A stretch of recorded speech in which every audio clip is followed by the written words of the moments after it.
Bom dia, boa tarde, boa noite, sejam bem-vindos a mais um episódio do nosso Tudo é Possível podcast. Vocês já devem saber que eu sou Karim Férias, seu anfitrião, e sejam muito bem-vindos ao nosso canal. Para quem não nos acompanha ainda, seja bem-vindo. E se você não está inscrito no canal ainda, inscreva-se, clica aí no inscrever-se, é muito fácil, não custa nada e para nós ajuda muito.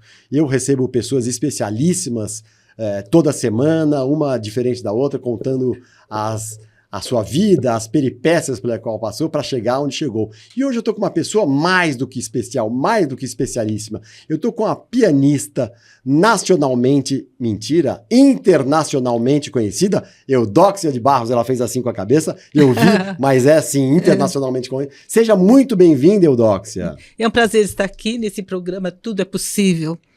E então vamos falar sobre como eu cheguei até aqui, né? Exatamente, eu quero saber da sua vida, tudo, Eudóxia, porque a gente acredita realmente que tudo é possível. E eu sei que você começou a estudar piano aos 6 anos de idade. Muito jovem. E foi assim, dessa maneira, havia já um piano na casa.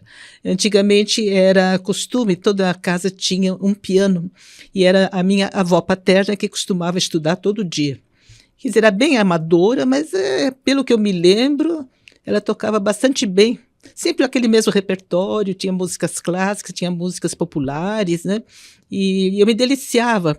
Minha irmã e eu tinha uma irmã um pouquinho mais velha, e que também gostava de música, e então nós fazíamos questão de ficar ao lado dela ali para escutar aquelas músicas. E tudo isso foi me entusiasmando. Mas bem pequena, se você começou com 6... Tinha uns 5 para 6 anos, até quando chegou 6, meus pais viram que a gente tinha uma certa propensão, porque depois que minha avó acabava de estudar, a gente ia lá mexer no piano, tirar a melodia de ouvido, aquela melodia que a gente ouvia no rádio, enfim. E foi assim esse começo, com uma professora do bairro, que foi muito efetiva, era a dona Matilde Frediani. E após uns 2 anos e meio, mais ou menos, ela se chegou a meu pai e disse assim: seu Barros, tudo quanto eu sabia, eu já transmiti para as meninas. Olha. Quer dizer, está na hora do senhor arrumar um professor melhor do que eu. Olha, que Imagine, legal, bacana, que humilde, né? Humildade, né? Pois enfim. É. E meu pai se assustou com aquilo, porque ele não era músico, então, mas achava que ela era tão correta, procurava estimular, enfim, parecia que ensinava corretamente. Mas mesmo assim, uma amiga da família levou lá em casa um professor alemão, que era bem conhecido aqui em São Paulo, era o professor Karl Heim, e muito severo, e essa amiga queria que ele fosse lá em casa para nos ouvir, e eventualmente, a partir dali, começar a dar aula para nós. E ele se fez difícil. Não, é muito longe, que a gente morava em Santana, Zona Norte, e tanto foi, ela insistiu, até que um dia ele foi. Era um domingo à tarde, e a primeira coisa que ele fez foi fazer um teste de ouvido. E minha irmã não passou muito bem no teste. Quando chegou a minha vez, esse teste de ouvido, para ver se a pessoa tem ouvido absoluto ou não. E aí ele me fez... O que é ouvido absoluto? Por exemplo, toca a nota do piano, a gente sabe dizer que nota é. Isso para mim era a coisa mais tranquila, fácil. Mesmo? Isso com 10, 12 anos, mais ou menos? Não, eu já tinha 6 anos. Ainda? Ainda pequenininha? Não. Aí já tinha... Não, eu fiquei 2 anos com essa professora. Então, tinha uns 8, quase 8 anos, por aí. E eu sei que ele fez o teste, me mandou virar assim para a janela, não olhar o piano. E aí eu comecei. Aí ele começou... além de notas isoladas, começou a formar o acorde, 2 notas juntas, daqui a pouco 3 notas, enfim. E tudo você acertava? E tudo eu acertava. Caramba. E ele ficou bobo, né? E ele que não estava querendo dar aula para nós devido à distância. Antigamente era muito complicado para se chegar nesses bairros. Bonde, né? Parece que era. E aí ele se rendeu, ele falou assim, não vou vir aqui toda semana e tal. Fiquei com ele mais ou menos uns 8 anos, bastante. Até que eu comecei a frequentar os concertos e conheci Madalena Tagliaferro. E fiquei assim fascinada pela sua música e também a sua personalidade. Enfim, se tornou um ídolo para mim. E aí eu vi que ela tinha uma escola que ela costumava dar aulas públicas no Teatro Municipal ou então no Teatro de Cultura Artística. E eu pedi licença ao professor para me inscrever e apresentar uma música.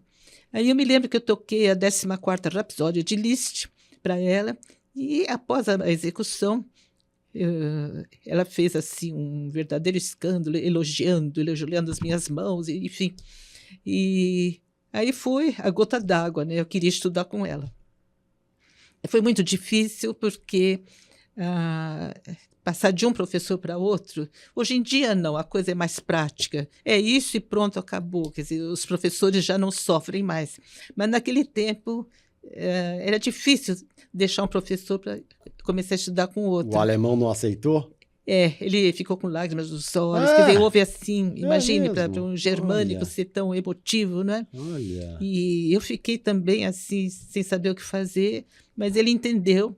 E aí meu pai propôs a ele o seguinte, quer dizer, como ele era compositor também, e que ele dava também as aulas de harmonia, as matérias teóricas. Então, meu pai combinou, mas eu gostaria que o senhor continuasse dando as aulas teóricas para ela, não é? E nessas alturas também a minha irmã já não estudava mais, porque ela enveredou para outro lado de estudos, gostava de música, mas não para fazer disso uma profissão. Já tinha um conhecimento e pronto. Enfim, esse foi o começo. Aí com Madalena... Aí você já tinha uns 15 anos quando você foi para Madalena?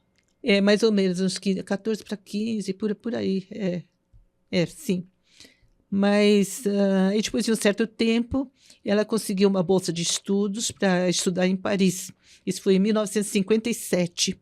Eu já tinha 18 para 19 anos, uma coisa assim. E para estudar com ela. Ela estava continuamente em Paris, ela vivia metade na Europa e metade aqui em São Paulo. E então lá fui eu, quer dizer, com muito pesar da minha família, né? Porque nunca tinha...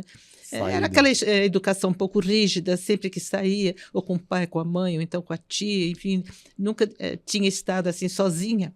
E essa experiência foi justamente fora do meu país, sem saber uma palavra, aliás, alguma coisinha de francês, mas chegando lá eu fui estudar na Aliança Francesa, e francês é uma língua relativamente fácil, e logo eu comecei a dominar. E assim foi.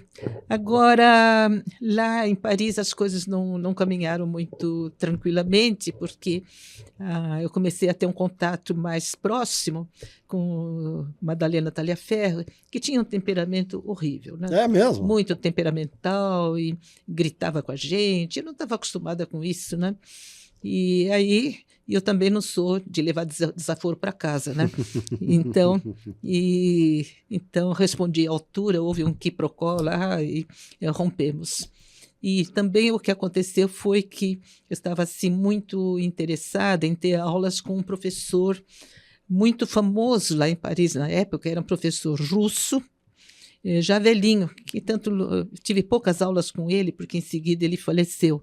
Mas aproveitei demais, e foi justamente aquela gota d'água, quer dizer, as coisas não estavam andando muito bem com Madalena Taliaferro, devido ao nosso entendimento, o seu temperamento explosivo demais, né? E eu sei que aí, então, foi o caminho, chegou a hora, então, de realmente romper com ela, e passei a ter aulas com esse professor. E pena que foram muito poucas aulas, que ele já estava bem, já era bastante idoso, estava doente, não me lembro bem o quê. Deixa eu fazer uma pergunta. Você foi com várias pessoas, com a Madalena, várias estudantes, várias alunas ou só? Não, já vi estudantes brasileiros lá, isso me ajudou muito, e por outro lado também atrapalhou, porque a gente continuava falando português. E quando a gente quer aprender uma nova língua, tem que esquecer a sua língua mãe. Esquece o português, né? Mas foi bom, por um lado, o coleguismo, né? Claro. E tal, enfim. Mas quando eu saí daqui, eu fui com a minha assistente da Taliaferro, com quem eu tinha aulas semanais. Era o seguinte, Madalena Taliaferro passava metade do ano em Paris. Quando ela voltava, então era 5, 6 meses aqui em São Paulo. E enquanto ela estava fora, todas as alunas tinham aula com a assistente dela, que era a dona Nelly Braga. Então, quando eu fui para Paris, eu não fui sozinha. Fomos nós duas. Isso me ajudou muito, né? Para chegar num... Eu era mocinha ainda, com né? ela, Quer dizer, aí você já tinha sem muita experiência Uhum. de estar sozinha, enfim. Foi ótimo que ela foi junto, ela ficou lá uns 2 ou 3 meses e sempre me dirigindo, me encaminhando. Foi bacana. Enfim, é isso. E aí, depois desse professor russo, aí ele faleceu. E aí aí você eu se viu na fiquei, França. aí eu fiquei com o Pierre Sancan, que também era um professor muito bom, e que também tinha sido aluno desse Kostanov, né? E já era um pianista famoso, mas ele era assim muito mulherengo, sabe? Eu era mocinha e comecei a ter problemas lá, saí com medo de lá, enfim. Mas ele era muito bom professor, foi uma pena. Até que todo o meu meio de vida acabou. Primeiro ano eu tive uma bolsa de estudo, aliás, 2 bolsas de estudo. Uma conseguida pela dona Madalena, que era uma bolsa do Ministério da Educação. Uhum. E também consegui uma bolsa, meus pais conseguiram aqui uma bolsa do Jockey Club. Então, eu passei o primeiro ano bastante bem. Aí depois, quando foi o segundo ano, já sem bolsa nenhuma. Sem bolsa nenhuma, o segundo aí ano. Meus pais mandavam, quer dizer, mas já não era a mesma quantia. Claro, né? E eu comecei a passar apertado, fui obrigada a mudar de pensionato e ir para um mais tacanho, mais em conta. E lá eu sofri muito, porque era um pensionato de freiras irlandesas e elas eram muito maldosas, sabe? É mesmo? Assim, um pouco sádicas. Por exemplo, a comida era péssima e comida velha, né? Que a gente era horrível. E também aí eu passava fome. É mesmo? Aí quando eu descia na hora, fiz amizade com uma grande amiga pianista lá, brasileira, Lúcia Dantas. Então a gente combinou, vamos descer na hora do lanche delas, e quem sabe, né? Então, assim, então a gente começou a testar. Descíamos lá para falar qualquer coisa e tal. Aí ela abria a porta para mostrar a mesa do lanche, lá, quer dizer, todas as freiras ali reunidas, não é? Então, tinha bolo de... quer dizer, para elas era fartura.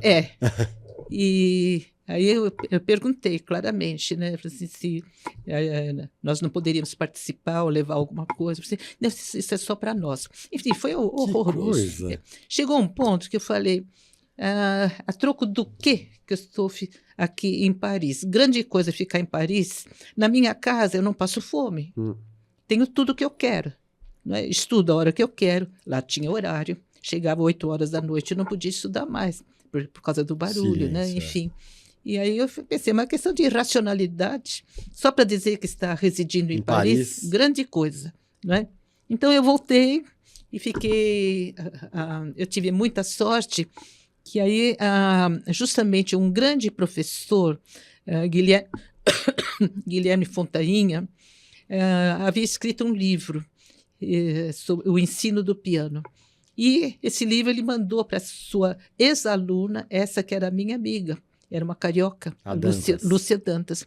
Ela me emprestou o livro, eu fiquei fascinada pela orientação, quer dizer, simplificando tudo. Disse, puxa, como eu gostaria de ter aulas com esse professor. Aí, o que é o destino, não é? Aí, quando eu cheguei aqui no Brasil,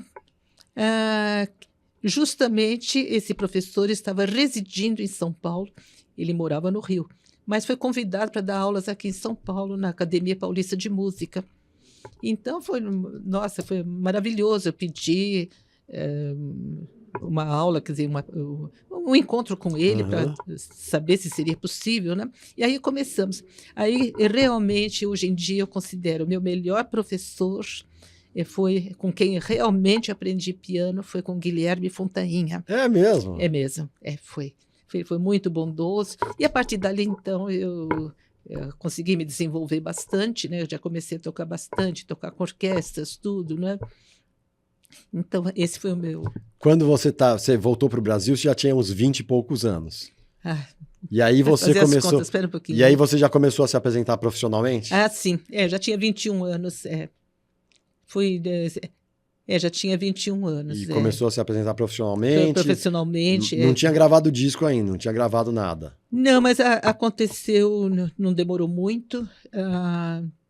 Acho que foi após uns 2 anos que eu estava aqui. Então, aconteceu o seguinte, esse daqui é um fato que me denigre um pouco, mas eu vou ser obrigada a falar.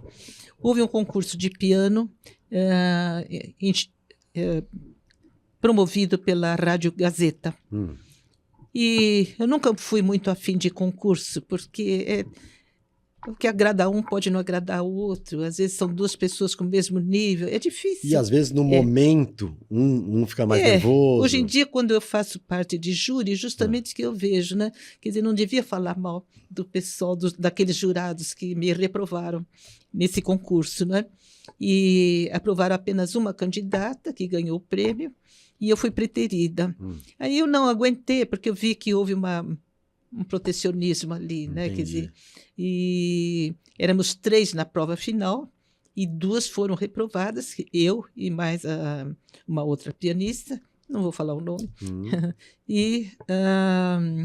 então, e deixaram apenas uma. Então, aquela uma fatalmente tinha de ganhar o prêmio na prova final, né?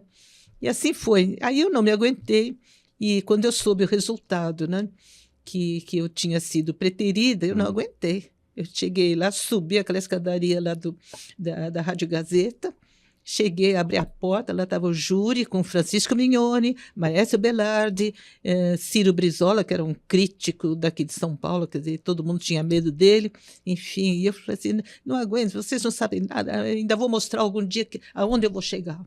Quer dizer, enfim, disse barbaridades lá, não me arrependo. Mas, quer dizer, aquilo me atrapalhou um pouco. Né? É. A partir dali, aconteceu que o meu professor Fontaine era muito amigo do compositor e maestro Camargo Guarnieri. E o Camargo Guarnieri participou, então, a Fontaine, que tinha havido uma reunião aí no Teatro Municipal, e com vários maestros, que todos esses maestros, então, se combinaram de nunca mais me reger. É mesmo? Eu já havia tocado com orquestra, com o Maestro Belardi, na Rádio Gazeta, tudo, enfim, que era assim, um complô, quer dizer, ela não toca mais com ninguém aqui.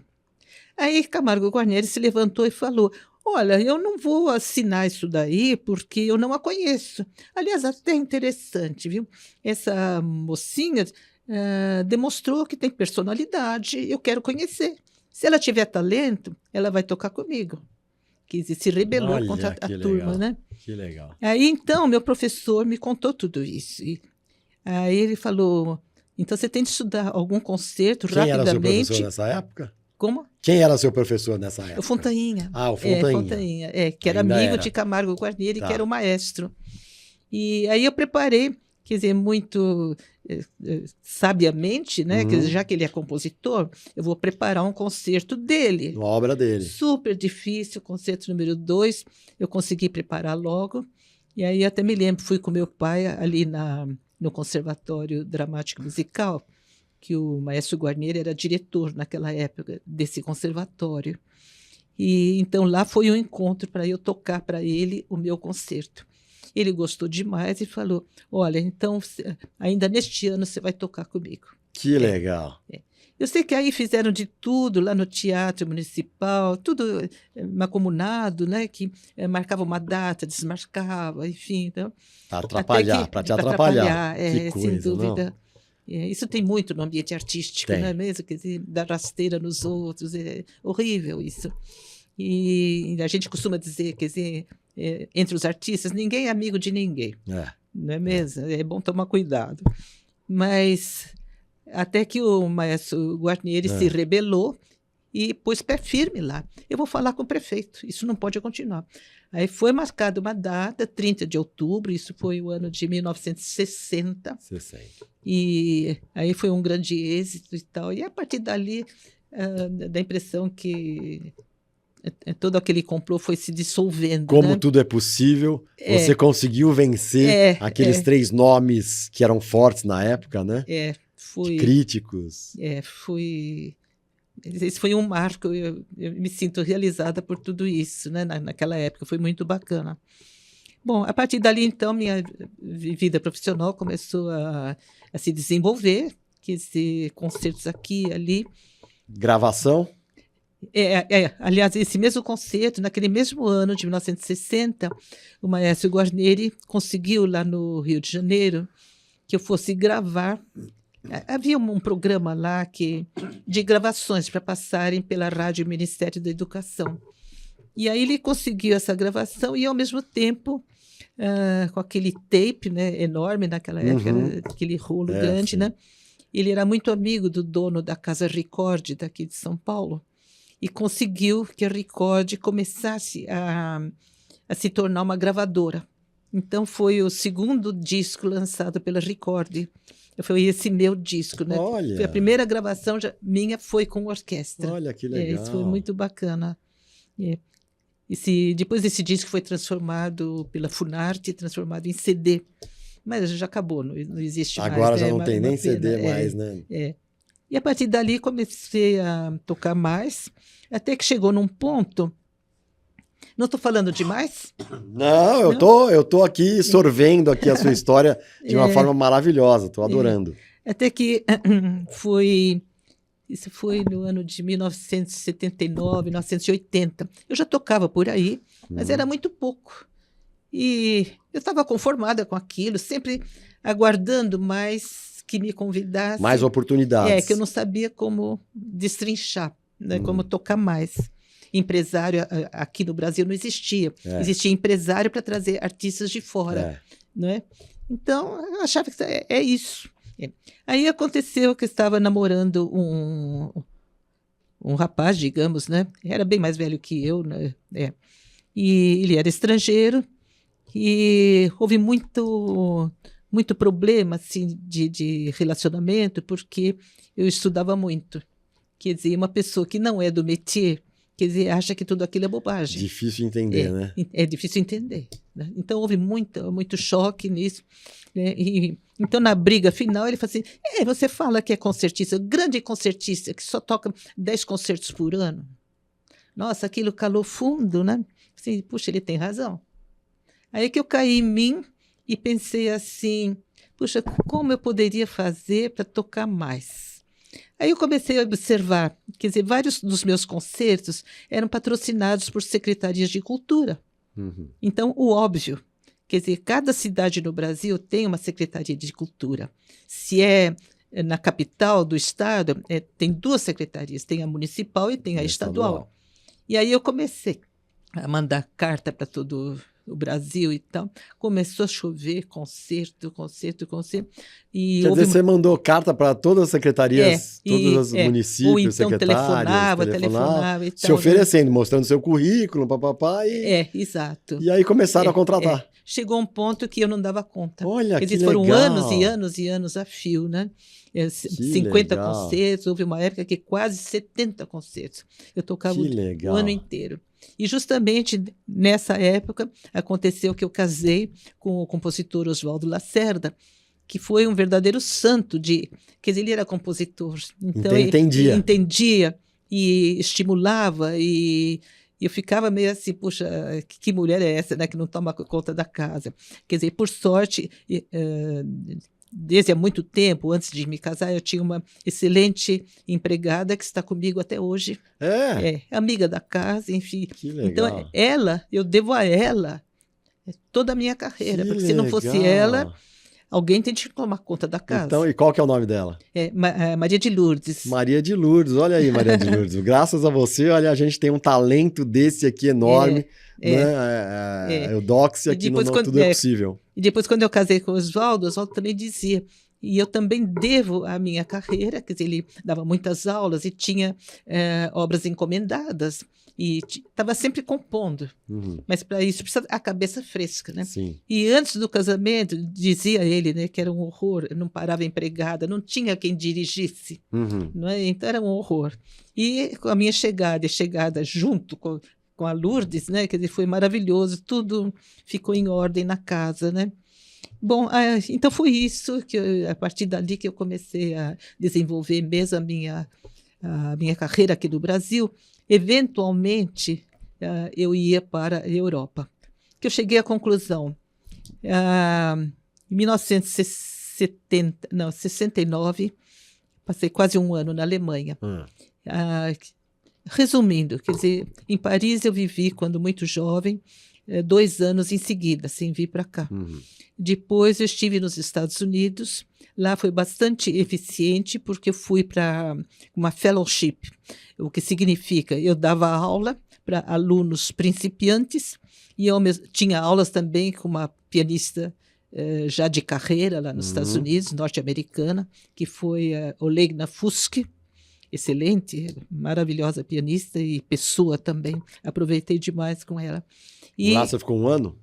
2 anos. 2 anos também. 2 anos também. E foi muito bom, até que chega um ponto a gente, sabe, para mim o meu país é muito importante. Quer dizer, por mais que eu quisesse me adaptar, por exemplo, neste momento eu tenho uma sobrinha neta que fez curso de medicina em Milão. Ele falou assim, não vou ficar mais no Brasil, não sei o que e tal. Está lá, residindo, já se formou, agora vai não sei para onde, quer dizer, que nunca mais vai voltar para o Brasil.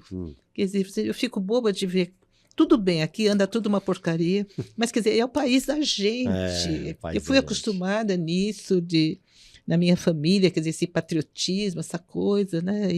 Então isso me choca um pouco. E para mim sempre foi assim, eu não me sentia bem lá fora. Então nos Estados Unidos você ficou 2 anos lá com ela, que era bom, mas uma hora você quis voltar. E lá eu dava aulas também. Para os iniciantes. E era puxado, porque já estava começando a tocar também. Venci um concurso lá para tocar com orquestra. Foram quase 10 concertos, e tendo de dar aula e repor aula. Estava muito complicado para mim. E esse concurso foi a nível mundial? Não, era nível lá do americano, nacional. Americano, Nacional americano. E para ser solista de uma orquestra lá, enfim. E eu sei que aí eu voltei e resolvi me instalar aqui no Brasil, estava indo muito bem, mas ainda ficou aquela história, quer dizer, eu me sentia assim um pouco derrotada porque não tinha aguentado o tranco de morar lá fora, que não é fácil. Quer dizer, língua diferente, quer dizer, povo diferente, enfim, era difícil. E então eu me sentia assim um pouco derrotada. E resolvi ir para a Alemanha, justo a Alemanha, que é pior ainda, não é? Quer dizer, tudo era proibido. E por que você decidiu ir para a Alemanha? Como é que é? Por quê? Por que a Alemanha? Para aprender mais uma língua. Mais sabe? uma língua. No fundo foi isso, sabe? Porque eu fui para lá sem saber quem procurar sem nenhum professor. É mesmo? Eu fui assim, eu já tinha algum dinheiro, né, guardado de tanto tocar aqui. Deixa investir. Vamos ver no que vai dar. Para desgosto da minha família, né? Meu pai ficou, mas troco do quê? Você está indo tão bem aqui, né? Não faz sentido. Assim, não, eu quero ver, quem sabe, né? Pode ser o início de uma grande carreira internacional e tal, papapá. E fui, mas dei com os burros na água, sabe? Eu não tinha lugar para estudar, sabe? Houve até eu me lembro de certa ocasião, eu estava em Freiburg. Eu ficava de del em del, vamos experimentar tal cidade, vamos experimentar outra. Quer dizer, não estudava mais. Eu cheguei em Freiburg, consegui alugar um quarto num apartamento de uma senhora, que eu disse, não, eu saio o dia inteiro. Depois eu vi do que se tratava. Saio o dia inteiro, mas ela tinha uma criancinha de 2 anos, que ficava sozinha na casa. Não acredito. Então, na verdade, ela estava querendo uma babá. Olha que loucura. E eu me trancava no meu quarto e ficava estudando o dia inteiro, né? E ele disse, mas não pode dar uma espiadinha na criança? Eu disse, não, eu tenho mais, eu vim aqui para estudar piano e não para ser babá. Não é? Que loucura. E ela, um dia ela bebia muito. Ah, é? Um dia ela estava nervosa e ela me mandou embora. Aí eu falei assim, eu não posso ir embora sem ter para onde ir, eu estou procurando. Já havia falado esse tempo. E não é fácil encontrar lugar assim, né? E até que ela estava cortando um pão, ela veio com a faca em cima de mim. Assim, nossa! Sabe? Aí eu saí voando, fui para a casa de um amigo, liguei para ele e eu falei que naquela noite ele me arrumou. Era lá na cidade universitária, e ele conseguiu lá um quarto para ficar pelo menos aquela noite lá, né? E foi horrível. Aí que eu decidi voltar. Chega, vou me instalar para grande satisfação da minha família. E eu resolvi, quer dizer, que ia ficar mesmo aqui no Brasil e lutar para incrementar mais a arte aqui no país, né? Então Não me arrependo. Não me arrependo, que eu tive muita gratificação. Nossa, lugares onde eu toquei, onde nunca tinha havido recital. É mesmo? Por exemplo, foi em Cacoal. Cacoal é Rondônia. E foi lá num clube. O clube cheio, cheio, cheio. Todo mundo curioso. Nossa, são coisas assim que... Nunca tinha tido um recital, nunca tinha ouvido. Me emocionam. Olha, quer dizer, que eu estou contribuindo para o nível cultural do meu país. Não só tocando, como eu sei que você escreveu um livro, acho que em 79. Escrevi um livro de técnica pianística, que já está na 2ª edição. Isso eu utilizo mais assim para os meus alunos. E atualmente eu tenho alguns alunos esporádicos, não é mais aquela sistematicamente toda semana, que eu tenho tocado muito, eu quero um pouquinho mais de sossego, né?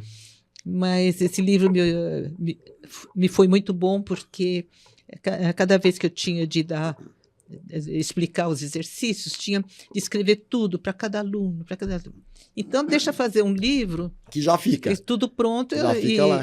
Você dá o livro para cada um. E muitas vezes ou eu dava, ou então o aluno queria comprar, enfim, foi isso. Depois houve também um outro livro, esse saiu em 2016. É um livro sobre a minha vida. Eu tive uma aluna muito especial, a Rosângela Pupo, e Pacello Pupo, mas era brasileira. E ela foi excelente aluna e teve assim muita admiração pelo meu trabalho, participava de todos os meus concertos, tudo, né? E aí ela, apesar, eu fui madrinha do casamento dela, e depois de alguns anos eles foram morar nos Estados Unidos, estão lá há mais de 20 anos. E ela pôs na cabeça de escrever um livro sobre mim. Então foi assim um pouquinho complicado, quer dizer, era na base de questionário, né? Mandava e depois veio a internet, quer dizer, foi mais fácil tudo, né? Até que saiu o livro, que foi impresso pela Edições Loyola, e um livro grosso assim, sabe? Atualmente eu não tenho mais, que foi uma edição limitada, né? E acabei vendendo muito depois do concerto. E esse livro se chama Valeu a Pena, né? E é realmente um título, assim, fui eu que escolhi o título, né? Valeu a pena. E eu diria, sim, que valeu a pena de todos esses sacrifícios, né? E foram altos e baixos, mas valeu. Que legal. E como que foi que você conheceu o maestro compositor que depois vieram a se Oswaldo casar? Lacerda? Deixa eu ver, quando eu comecei, eu estava estudando com o professor Fontainha, e aí conheci o maestro Camargo Guarnieri, com quem eu ia tocar, e ele começou a me fazer umas perguntas, negócio de teoria musical e tal, e eu estava assim um pouquinho por fora, né? Aí ele falou, não, isso não pode ficar assim, você tem de ser, não é só pianista, tem de ser musicista. Então me mandou, você vai estudar com um aluno meu, muito capaz, que era o Oswaldo Lacerda. Aí eu comecei a estudar com ele, estudei acho que uns 3 anos, parece. E aí ele mesmo foi para os Estados Unidos com uma bolsa de estudos e me arrumou uma fellowship para ir para os Estados Unidos. Foi através dele que Mas, você quer dizer, foi quando eu parei com ele, eu já tinha assim, um bom cabedal assim, de conhecimento. Cheguei até composição, que ele exigiu que eu compusesse alguma coisa. Porcaria que eu fiz, né? Não sou compositora de jeito nenhum. Mas, quer dizer, tinha aquela obrigação como um exercício, né? Então foi assim que eu o conheci. Aí depois os anos se passaram, né? Eu me lembro quando eu fui embora para os Estados Unidos, eu tive alguns concertos com orquestra aqui. E não estou falando demais? Não, já vamos acabar. Não, eu quero pegar aqui uma cola aqui sobre você. Bom, então, num desses concertos, aí foi no bairro onde eu morava, em Santana ainda, e então me deram um troféu muito grande, né? Quer dizer, a sociedade do bairro lá, qualquer coisa assim, e eu tive de agradecer, falar publicamente, e a gente fica, depois de toda aquela emoção de ter tocado, a gente não sabia nem o que falar, né? Agradeço e tal, agradeço a todos aqueles que têm me encaminhado até o dia de hoje, né? Como Maestro Guarnieri, o professor Fontainha, e esqueci justamente de Oswaldo Lacerda, que tinha me arrumado para ir para os Estados Unidos. Bom, aquilo foi Foi gravíssimo, né? E por mais que eu pedisse desculpas depois, ele ficou sem falar comigo 16 anos. É mesmo? E com razão, né? Quer dizer, calou fundo aquilo, né? Fez tudo por mim sem eu pedir, né? Enfim, aí eu comecei, quando eu voltei dos Estados Unidos, depois de anos, né? Eu comecei a procurar e nada, né? Pessoas intermediando, nada, né? E o tempo foi passando, aí a mãe dele faleceu. Aí a minha mãe ficou em cima. Manda um telegrama, qualquer coisa. Eu era amiga da mãe dele, né? Tudo, né? Tanto a minha mãe falou que eu não queria. Falei assim, não quer. A gente também tem o seu orgulho, Sim, né? se não quer, não tem problema. Mas eu mandei o telegrama e foi muito bom para ver como a gente deve sempre seguir os conselhos da mãe, né? É verdade. A mãe sabe tudo, né? E eu sei que depois eu me encontrei com ele aí num jantar aí de vários artistas, não me lembro bem a comemoração. Ele estava lá, aí eu cheguei a cumprimentá-lo, ele respondeu, eu dei a mão e tudo, e a partir dali recomeçou. E aí um dia eu convidei para que viesse almoçar em casa e tal, e conversa vai, conversa vem, assim que começamos a namorar, e aí foi rápido, e começamos a namorar em junho, dia 4 de junho de 1982, e aí no dia 3 de setembro daquele mesmo ano nós já estávamos casando. É mesmo? Alguns meses nós nos casamos somente no civil, porque ele era desquitado, naquela época era desquitado, divorciado, não sei, e a igreja não permitia, né? Mas não fez falta. Então fomos felizes, e a única coisa foi isso, quer dizer, eu viajava demais, né? Mas como ele mesmo diz, até que é bom para a gente sentir saudade, exatamente, né? Exatamente. Não fica aquela rotina, né? E como tudo na vida tem suas vantagens e desvantagens, né? Pois é. Então. Até que ele era 10 anos mais velho do que eu, né? Faleceu na frente, né? E faleceu em 2011. E foi muito duro isso, né? Quer dizer, hoje em dia eu sou uma pessoa extremamente sozinha, mas faço o possível, então, para divulgar bastante a obra dele, né? E estamos aí. Que bom. Eu sei também que você ocupa a cadeira de número 14 da Academia Brasileira de Música, é isso? É verdade. Em 1989, 89, sempre havia... morria um acadêmico e sobrava uma vaga, né? Então, aí não me lembro que naquela época o presidente era o compositor Marlos Nobre, e ele queria que eu me candidatasse. E Oswaldo também ficou em cima. Aí eu me candidatei, havia outros concorrentes e tal, mas felizmente deu certo e eu ingressei. É apenas um título honorífico, né? Quer dizer, não tem...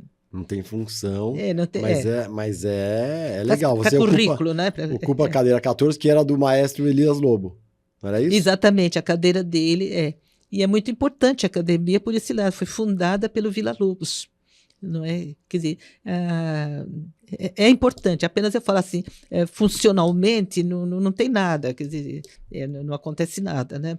Mas eu sou muito honrada por isso, sem dúvida. Que coisa bonita. Me diga uma coisa, dentro dessa sua vida recheada de viagens, de espetáculos, você pensaria momentos marcantes que marcaram você até hoje, que você fala, seja recente ou lá de trás? Bom, sem dúvida alguma, quando eu toquei no Town Hall, foi em 1967, foi muito gratificante. Estados Unidos? Nos Estados Unidos, Lá é assim, quer dizer, era uma ilustre desconhecida, mas eles tem aquela propaganda, enfim, de promoção de várias maneiras.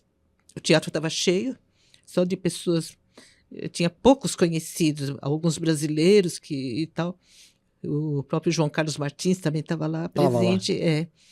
E foi muito gratificante, eu toquei muito bem, né? Estava assim inspirada aquele dia, nossa, foi bacana. E saiu, e logo daqui a pouco estava na comemoração, um jantar na casa da minha professora de lá, Olei na FUSC, né? E foi até altas horas. E ela recebeu o jornal, já tinha a crítica ali para mim. E eu fiquei, ela começou a ler a crítica, né? E, nossa, isso realmente me emocionou. Foi um dia marcante, 21 de novembro de 1967, no Town Hall. quando eu toquei no Carnegie Hall, já não foi assim. Foi bom, mas não foi assim tão marcante. A né? crítica foi super positiva, aquela primeira. Foi, a segunda também não foi ruim, estava bem. Sabe, desses dias. Quer Eu dizer, sei. Tem dia que você está espetacular e tem dia que você está bom. E a mesma coisa, foi mais devido ao piano. Que lá no Carnegie Hall tinha um piano, o piano do teatro. Estava ruinzinho. Mas se eu fosse pegar um grande, teria de alugar, eu não sei quantos $1.000, que eu que tinha de pagar. Ah, é? Eu falei assim, não vou pagar isso, imagina o que eu vou ganhar aqui, né? E aí eu insisti, eu ia fazer no piano velho, e deu problema. A gente também depende disso, né? Que coisa. De um bom piano, né? E a gente pode fazer muita coisa se é um piano bom. Agora, se o piano tem qualquer defeito, alguma nota que falha, não responde, né? É terrível isso, né? Qual o piano mais legal que você tocou, que você se apaixonou, falou, nossa, esse piano eu gostaria? Olha, eu tive uma bela experiência, foi certa vez em Piracicaba. Havia um piano lá na escola de música, era um Steiner, mais ou menos novo na época, mas estava tinindo de bom. Tinindo de bom. Essa também foi uma data marcante para mim. Não me lembro bem o ano, foi na década de 70, mais ou menos, não me lembro direito. Não, foi mais. Eu já estava casada. 80 e poucos. Bom, entre 80 e 90, por aí, nessa década. Então, era um piano tão bom, quer dizer, que cheguei àquele nível de... Eu não sei explicar, mas quer dizer, tem certos momentos que são tão espetaculares, quer dizer, desses momentos dá a impressão que a gente sai da realidade, sabe? Assim, Você está flutuando, você flutua, né? O artista tem isso, né? Eu cheguei a me emocionar e quando foi... Naquele tempo eu costumava fazer intervalo, né? Então, quando foi no intervalo, eu tinha acabado de tocar a Fantasia de Schumann. Eu estava assim, super emocionada. Foi assim, nossa, como eu toquei bem aquilo. E aí, quando o Oswaldo chegou para me cumprimentar, eu estava chorando. Aí eu falei, mas por que você está chorando? Você tocou maravilhosamente bem. Eu falei, não, justamente, quer dizer, da impressão que eu saí de mim, naquele momento. De emoção, uma emoção mas fortíssima. São momentos raríssimos, é muito raro chegar a esse ponto. Estou arrepiado, porque é coisa do artista, né? Acontece. Seria bom se acontecesse sempre, né? Claro. Mas não é sempre. Não depende da gente. Não sei. Momentos, né? Momentos raros. Mas é um privilégio, né? Depende do repertório também, né? Sei lá. O nosso tema aqui é Tudo é Possível. Você olhando para trás, você pensava assim, vai ser impossível ser uma pianista, ou, enfim, coisas que você imaginava ser impossível e que você realizou. Você fez um monte de coisa, viajou. Eu acho que nunca pensei nisso. Eu sempre fui indo, tendo que fazer isso, agora isso. Quer dizer, nunca parei. Nunca parou para pensar, isso é muito difícil, isso é impossível. Não, Olha que bom, já houve legal. momentos de coisas difíceis, tudo que vão acontecer. Eu também cheguei à conformidade. Eu acho assim, quando a coisa tem de ser, acontece naturalmente. E quando não é para ser, é bobagem ficar insistindo, porque não é para ser. Então, isso eu realmente nunca pensei. Fantástico, muito legal.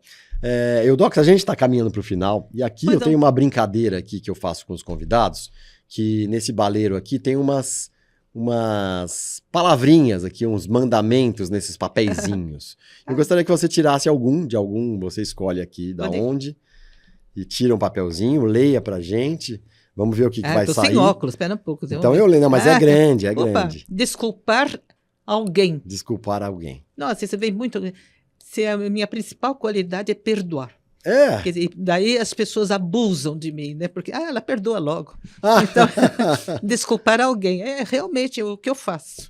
Você faz de modo geral. Não tem ninguém que você precise desculpar agora porque você desculpa com mais facilidade. Naturalmente, assim, no momento... na hora eu posso ficar furiosa, tudo, né? Quer dizer, eu sou meio temperamental, isso eu sou. Mas, quer dizer, é momento só. Aqueles maestros lá do começo, você depois voltou às boas com eles ou eles morreram? Sim, foi. Eu me lembro, depois de algum tempo, foi até muito bacana. E a humildade desse maestro Souza Lima, nunca me esqueço, que Havia um grupo, eu cheguei para ele e estava cumprimentando todo mundo e ele lá. Aí eu dei a mão, assim, sim, vamos fazer as pazes, sim. Tal, Ele falou? Falou. E... Aí, nossa, foi maravilhoso, bacana, né? Bacana, legal, exatamente. Depois de alguns anos, né? Claro, tudo bem. E é desse conservatório, Souza Lima, que teve? É dele, da família? Não, eu acho que não. O nome é em homenagem a ele. O nome é em homenagem a ele, mas não foi ele que montou. Aliás, a propósito, daqui eu estou saindo para o lançamento de um livro sobre a vida de Souza Lima em Paris. Vai ter um lançamento agora, daqui a pouco. Olha aí, que legal. Que legal, coincidência, né? Legal. Pois é. Eudox, aqui também agora a gente vai ter uns presentinhos, uns brindes aqui do nosso podcast, que aqui são os bottoms. É para pegar? Pegue quantos você quiser. Tem também esses adesivos aqui. Peguei 2, tá bom? Tá bom. Muito obrigada. Quiser, os adesivos. Que lindo. E aí, para finalizar, eu gostaria que você olhasse para sua câmera, que é aqui? Esta daqui. E você vai falar, dar um conselho, dar uma dica, conversar com as pessoas que ainda têm dúvidas sobre as possibilidades da vida, né?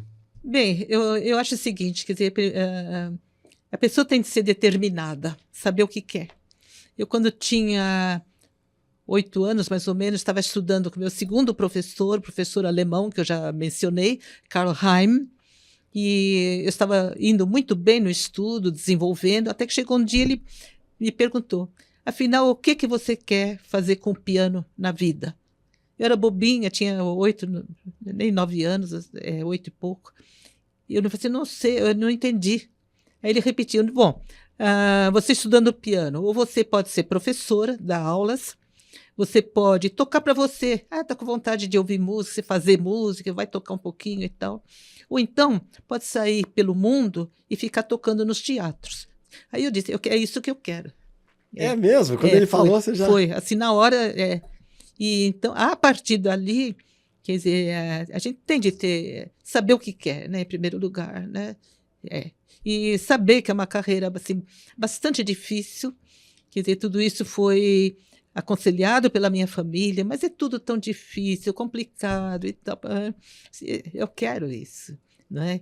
E também ter o discernimento. Por exemplo, no meu caso, eu queria ir para a Alemanha, tudo bem. Fui para a Alemanha, 8 meses lá. Deu tudo errado. Por que eu iria insistir em ficar lá? Eu via colegas brasileiros residindo lá em Freiburg, passando fome.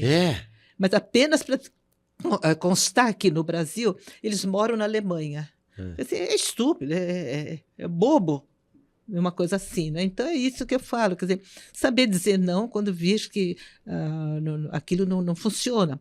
Às vezes para os outros é bom, para mim não deu certo. Então é isso. E a meta, ter uma meta e vamos indo, quer dizer, não ficar desesperada por não conseguir isso agora, não é que é sinal que não era para ser. Não é? Então, estudar, fazer repertório. Até hoje eu faço um repertório novo por ano. Porque o repertório pianístico é imenso. E a gente tem a obrigação de conhecer pelo menos 80% do repertório, né? Então, a gente atravessa a vida fazendo repertório, né?